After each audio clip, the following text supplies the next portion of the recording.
अस्सलाम वालेकुम, welcome to my channel. तो आज की इस वीडियो में हम बात करेंगे duties of BDO. Business development officer जो बैंक के पोस्ट होती है बीडीओ की, उसकी क्या रिस्पॉन्सिबिलिटीज़ होती हैं, क्या उसकी ड्यूटीज़ होती हैं, काम क्या उसने करना होता है, तमाम तफसीलात आज की इस वीडियो में हम देखेंगे। तो जो लोग भी चैनल पर न्यू आ रहे हैं, काइंडली चैनल को सब्सक्राइब कर लीजिएगा और बेल आइकन को प्रेस कर लीजिएगा। तो बीडीओ बिजनेस डेवलपमेंट ऑफिसर, देखिए पोस्ट के नेम में ही आपको जो है आपकी जॉब की रिस्पॉन्सिबिलिटीज़ पता लग जाती हैं कि आपने वो स्टेप उठाने होते हैं जिससे बिज़नेस ग्रो करे। तो हर वो बिज़नेस या हर वो जॉब जो बैंकिंग की आपको ड्यूटीज़ होती हैं जिससे बैंक जो है वो इंक्रीज़ हो, उसका टारगेट अचीव हो, वो डेवलप हो, तो वो तमाम स्टेप्स जो है वो बिज़नेस डेवलपमेंट ऑफिसर की ड्यूटीज़ में शामिल होते हैं। तो सबसे पहले जो जॉब की बात की जाए, जो वीडियो की जॉब होती है वो टोटली टारगेट बेस होती है, क्योंकि आपको टारगेट दिए जाते हैं, आपने वो टारगेट अचीव करना हो तभी आप एक अच्छी सैलरी जो है वो बैंक से उठा सकते हैं। या जो कि आप किसी कंपनी में जॉब कर रहे हैं वीडियो, तो आप अच्छी सैलरी वहाँ से उठा सकते हैं।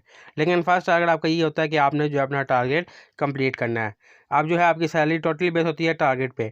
कुछ कंपनी जो है बैंक जो होते हैं वो आपको मंथ जो है बेसिक सैलरी देते हैं, लेकिन वो 2 या 3 मंथ्स का उनका प्लान होता है। वो आपको पहले ही इंटरव्यू में या फर्स्ट जब आपका मंथ स्टार्ट होता है तो आपको बता देते हैं कि 3 मंथ तक आपको हम बेसिक सैलरी देंगे अगर आपका टारगेट अचीव नहीं होता। फिर अगर आपका टारगेट अचीव होगा तभी आपकी सैलरी होगी। अब जिनका टारगेट अचीव नहीं होता उनको कुछ सैलरी नहीं मिलती, बेसिक्स मिलती हैं, बेसिक से भी कम हो जाती है आफ्टर 3 मंथ। और जिनका टारगेट अचीव हो जाता है या ज़्यादा टारगेट होता है वो लाख लाख, 2-2 लाख, 2.5-2.5 लाख, 5-5 लाख मंथ भी वीडियोज़ जो हैं वो टारगेट अपनी सेल से उठा लेते हैं। लेकिन डिपेंड करता है आपके टारगेट के ऊपर। मुख्तलिफ आपकी ड्यूटीज़ होती हैं। जैसे फर्स्ट ड्यूटी की बात की जाए तो फर्स्ट ड्यूटी बैंक में होती है आपकी अकाउंट ओपनिंग की, क्योंकि आप देखिए वीडियो जैसे मैं बताया डेवलपमेंट, अब बैंक तभी डेवलपमेंट होगा जब बैंक में अकाउंट्स ओपन होंगे। तो फर्स्ट ड्यूटी आपकी होती है कि आपने इतने अकाउंट जो है पर मंथ के अंदर ओपन कराने होते हैं। कुछ मंथ जो है वो टारगेट का यानी कि ये होता है कि अकाउंट ओपन के साथ साथ एक तो सिंपली अकाउंट ओपन करते हैं ना, तो उसमें आपका 1000-500 वैसे ही डिपॉजिट होता है। कुछ अलग से आपको देते हैं कि आपने कैश डिपॉजिट का जो सेकंड ड्यूटी है कैश डिपॉजिट करवाना है। पर मंथ आपका इतना टारगेट है। अब स्मॉल बैंकिंग की बात की जाए तो अगर छोटी ब्रांच है तो छोटी ब्रांच का टारगेट भी जो है महीने का हो जाता है 25 से 30 लाख। मिनिमम बात कर रहा हूँ 25 से 30 लाख स्मॉल ब्रांच, छोटी ब्रांचेस का। जो बड़ी ब्रांचेस होती है उनका 2-2 करोड़ तक होता है। ये नहीं है कि आपको फर्स्ट मंथ ही 25-30 लाख आना होता है। पहले 2-3 महीने तो आपके प्रमोशन पीरियड्स के होते हैं जिसमें आपको सिखाया जाता है कि कस्टमर से कैसे मिलना है, मुख्तलिफ कंपनीज में कैसे जाना है। इवन कि आपको कहा जाता है कि अगर आपको कोई रिश्तेदार है, आपकी फैमिलीज़ में है, आपके रिलेटिव में है, जहाँ मर्ज़ी से आप जा सकते हैं। आप इजीली उसको, ये नहीं है, कोई मसला नहीं है कि आपका रिश्तेदार है, बेशक आपका रिश्तेदार है, कहीं से भी आपने टारगेट अचीव करना होता है। तो आपको कैश डिपॉजिट करना पड़ता है कि आपके मंथ में जो है कि अकाउंट ओपन हो, इतना कैश आपके बैंक में जो है वो जमा हो, उसके ऊपर आपकी सैलरी जो है वो बेस करती है। इसके अलावा नेक्स्ट आगे बढ़े, नेक्स्ट हमारा थर्ड आ जाता है पॉलिसीज़ का। कुछ बैंक जो होते हैं साथ साथ पॉलिसीज़ के आपको ऑप्शन होते हैं। ये नहीं कि सिर्फ अकाउंट ओपन करवाएं और कैश लें। पॉलिसीज़ होती है जिसमें इंश्योरेंस पॉलिसीज़ होती हैं, यानी कि लाइफ इंश्योरेंस होती है।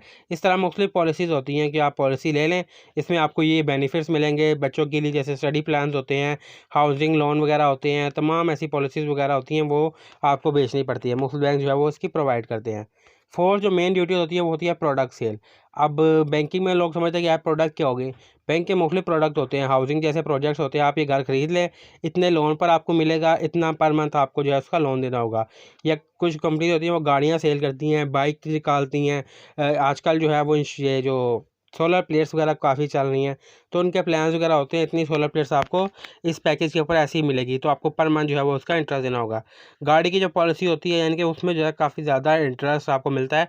अगर आप एक गाड़ी सेल कर लेते हैं तो मुख्तलिफ हिसाब से उनमें आपकी 2-3 मंथ की सैलरी आप उसमें यानी कि आराम से निकाल सकते हैं। अगर आप 2-3 मंथ अपना टारगेट नहीं अचीव करते तो आप जो है इतना कमा लेते हैं कुछ गाड़ी सेल करके कि जितना आपका जो है 2-3 मंथ्स का खर्चा वगैरह सारा कुछ निकल जाता है। तो इस तरीके से होता है, कुछ सेल प्रोडक्ट्स होगी, सेल पॉलिसीज़ होगी।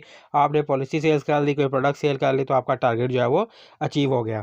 बाकी ये आपके ऊपर होता है कि आप कितनी प्रोडक्ट जो है वो सेल कर सकते हैं, कितनी पॉलिसी सेल कर सकते हैं। इसमें ये नहीं होता, कुछ बैंक्स होते हैं ना कि आप अपने रिश्तेदारों को नहीं ला सकते। ये नहीं है कि आप किसी भी रिलेटिव को किसी भी जगह पर, मुख्तलिफ बैंक्स भी आपको प्रोवाइड करते हैं मुख्तलिफ कस्टमर्स के कि ये कस्टमर्स हैं, आप इनसे मिलें, इनसे टाइम लें, इनसे बात करें और आप अपनी सेल जो है वो निकालें और अपनी पॉलिसी जो है वो उनको सेल करें और प्रोडक्ट वगैरह सेल करें। अब नेक्स्ट और मेन चीज़ आ जाती है टाइमिंग की। अब बाकी बैंक की जॉब की टाइमिंग जो है वो अलग होती है। नॉर्मल जो बैंक में रूटीन होती है वो 9 to 5 होती है। कैशियर की जो होती है उसके ऊपर अलग से वीडियो बनाई हुई है वो सुबह 8 से 8 होती है, उसको मैंने डिटेल में बात की हुई है सर कैशियर की रिस्पॉन्सिबिलिटीज़ की भी। तो उसका डिस्क्रिप्शन में लिखा है कैशियर की भी, आप देख सकते हैं कैशियर की क्या क्या रिस्पॉन्सिबिलिटी होती है जो बैंक के अंदर कैशियर बैठा होता है। तो इसके अलावा इसकी टाइमिंग बात करें, इसकी टाइमिंग 24 घंटे क्यों? अब ये काफ़ी लोगों को ध्यान में आएगा कि 24 घंटे क्यों? क्योंकि आपका काम जो है वो सेल का है। आप कस्टमर आपको किसी भी टाइम कह सकता है, अगर आपने कस्टमर को कॉल किया किसी इंश्योरेंस के लिए या मिलने के लिए, तो आप कस्टमर कहता है मैं बिज़ी हूँ यार, रात को फ़ोन कर लेना, 12 बजे फ़ोन कर लेना, रात को 11 बजे मैं घर जाता हूँ तब फ़ोन कर लेना। तो इस हिसाब से ना जो आपकी टाइमिंग जो है वो फिक्स नहीं होती। आप कस्टमर कहता है कि मेरी सुबह 6 बजे टाइमिंग है ऑफ़िस की, तो आप मुझे सुबह 5 बजे कॉल कर लेना। तो आपको अगर अगर नहीं सेल निकालनी है तो आपको 5 बजे उठना पड़ेगा, उसको कॉल करनी पड़ेगी, उसको समझाना पड़ेगा सारी पॉलिसीज़ वगैरह, अकाउंट ओपनिंग का ये तमाम कुछ। क्योंकि आपने कस्टमर्स को जो है वो एंगेज करना है कि आप कस्टमर जो है वो आपको मना ले, आपको कस्टमर को मना के आपको जो है उसका अपना अकाउंट ओपन करवा ले या टारगेट करवा ले या सेल वगैरह कोई भी आप चीज़ करवा ले। तो ये जॉब की कोई फ़िक्स टाइमिंग नहीं है। हाँ, ये है कि आपने बैंक, कुछ बैंक होते हैं कि आपने कहा बैंक जाना होता है 9 to 5, यानी कि सुबह 9 बजे जाना होता है, वहाँ पे आपने जाके अपना फिंगरप्रिंट लगाना होता है कि अपनी अटेंडेंस एक तरह से लगानी होती है, और 5 बजे जो है वो आपने लॉग आउट भी वहाँ पे जाके करना होता है। 5 बजे की लॉग आउट जो है वो काफ़ी बैंकों में रिलैक्सेशन होती है। कस्टमर से अगर आप कहीं मिल रहे हैं, कहीं दूर हैं, किसी कस्टमर से मिलने गए हैं, वो लॉग आउट नहीं कर पाए तो कोई मसला नहीं है। लेकिन ये लाज़मी होता है कई बैंकों का कि सुबह 9 बजे आके आपने वहाँ पे अपनी अटेंडेंस लॉगिन करवाना होता है।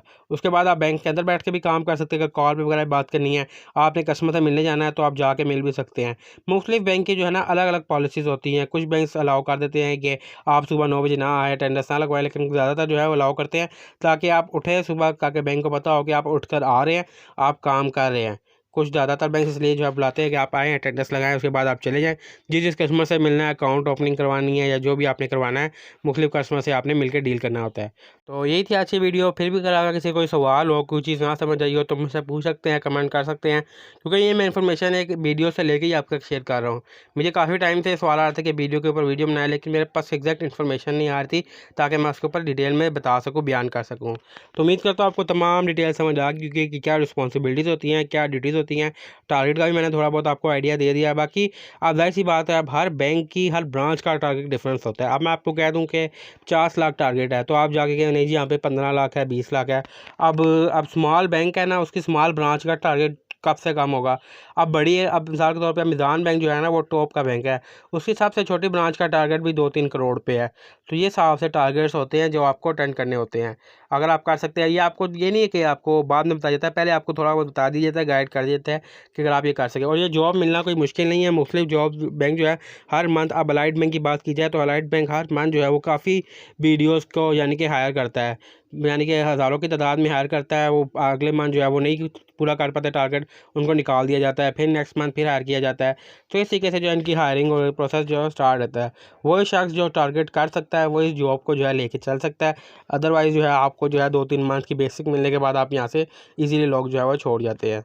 तो उम्मीद करता हूँ आपको एक से लिए तमाम डिटेल समझ आ गई होगी। फिर भी कोई चीज़ नहीं समझ आती तो मैं कमेंट करके पूछ लीजिएगा, और कोई भी चीज़ और इन्फॉर्मेशन चाहिए हो तो वो भी मुझे बता दीजिएगा। तो मैं मिलता हूँ किसी नई अपडेट के साथ, तब तक अपना ख्याल रखिएगा। अल्लाह हाफ़िज़।